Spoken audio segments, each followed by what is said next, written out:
दिल बहुत तेज धड़क रहा था कि अब्बू ने कहा, देखो कोई चीज है जो हमारे दाएं बाएं पहाड़ियों पर है। मैं काफी देर से उसको नोट कर रहा हूं। ये हमारी कार की रफ्तार के साथ साथ हमारा पीछा कर रही है। दोस्तों, कैसे हैं आप सब? दोस्तों, मुझे पर्सनली रात में ड्राइव करना बहुत अच्छा लगता है, जब रोड बिल्कुल खाली और सुनसान होते हैं।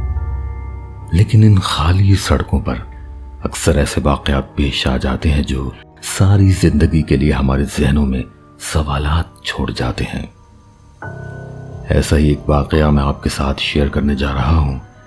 ये वाकया कराची से मासूम अब्बास ने भेजा है और ये वाकया जहां इंतहाई हैरत अंगेज है, वहीं आपके जहनों में भी उन सवालात को जन्म देगा जो आज तक अब्बास के जहन में भी घूमते रहते हैं।